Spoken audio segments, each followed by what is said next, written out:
Are you keen to start with product photography but don't know how and where to begin? Well, in this video, I'll share with you 10 basic tips for product photography for beginners. So let's get started.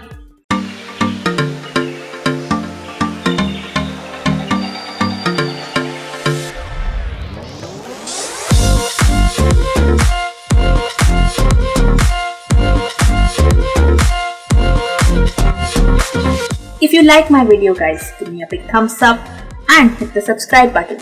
And now enjoy the video. Hey guys, I'm Sonika. In today's photography tutorial, I'm gonna share with you 10 tips to get started with product photography. I've recently started clicking products and I know I have a long way to go. But let me share with you a few tips on how I am getting started and I'm learning this new genre of photography. So I hope these 10 tips are useful to you, and here they are.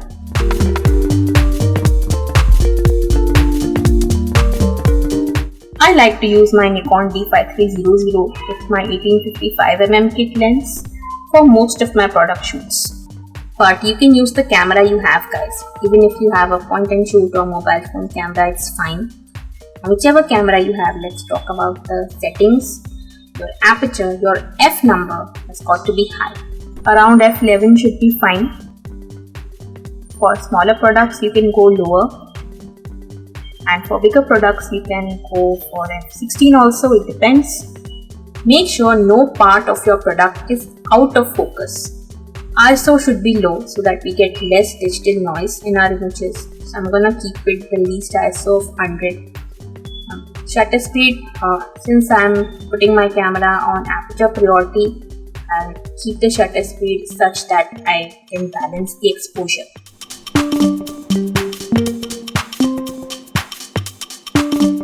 Now since I'm using high f number and low ISO, my shutter speed is going to be very slow.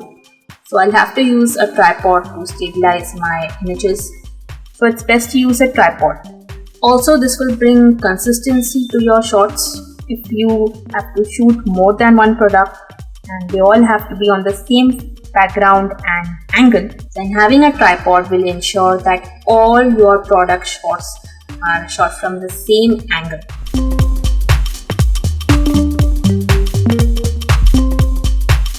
You mostly have two options for your product photography lighting: natural lighting or artificial lighting.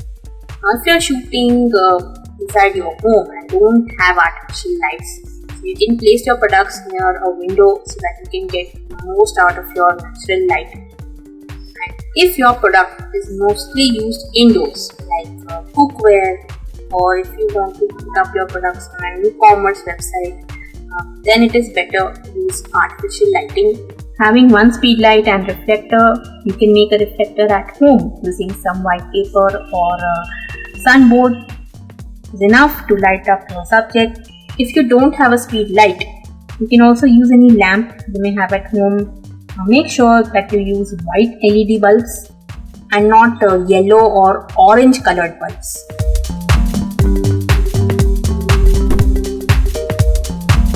Plain white background does a fantastic job at showing your product off for what it is. Now if you're struggling to find a good white background, you can make one very easily guys at home using some white paper or white cloth.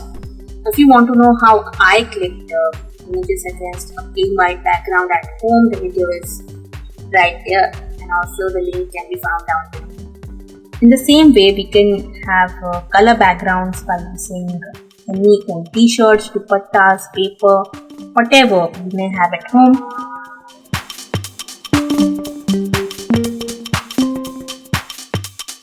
Study the various basic rules of composition that can help you compose your shots. The rule of thirds works best for beginners. In the rule of thirds, we divide our frame in a 3x3 grid and place our main subject along the lines or at the intersecting points of these lines.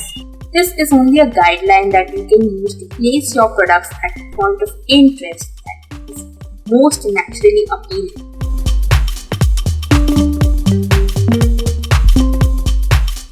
I'm sure you already have a few products or brands in your mind that you want to shoot. So take a look at their product photography, their advertisements or social media posts, and see how you can click those photos using your setup and gear. You can find innumerable references on Google, Instagram, Behance. There are so many websites.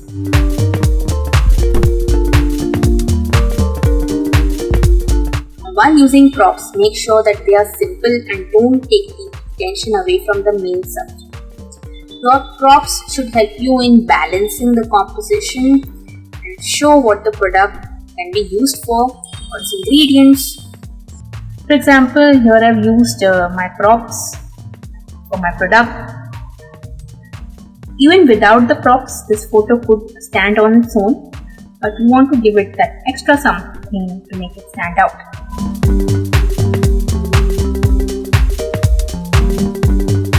Don't stop at one photo per product. Taking multiple shots from a variety of angles will show your customers exactly what your product looks like. Last, it will give you an edge while you are editing your photos.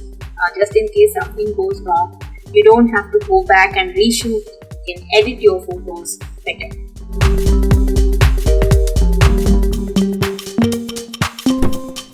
Humanize products in your photography. Try to create a story around your composition with character. You can ask your client what the product is most known for and what sets it apart from the competitors' products. Use your photos to portray this aspect of the product for which the brand is known.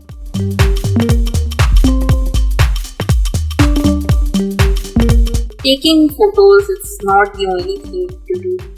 Touch-ups and editing is an important skill a photographer needs to master too. So while you're editing your photos, make sure that the colors of your image match the real product's colors. In case something has gone wrong and your colors don't match, don't panic. Few tweaks can set your image right. First, I will check the white balance with this white balance picker. Select the white part of my image and the software automatically corrects it. Then some gentle adjustments in the basic settings are all that is needed. The aim is to make this shot's colors look like the product's real colors. So guys, I hope you found this video to be useful, and in case you did, give me a big thumbs up and do let me know in the comments if you want more product photography tutorials from me. Share this video with your friends and don't forget to hit the subscribe button. Also turn on the bell icon to be notified whenever I post new videos. There is my previous product photography tutorial where I show you how to click products against a plain white background. Please go check this video out guys. Thank you so much for watching. Stay tuned for more such videos every Wednesday on my channel. Bye.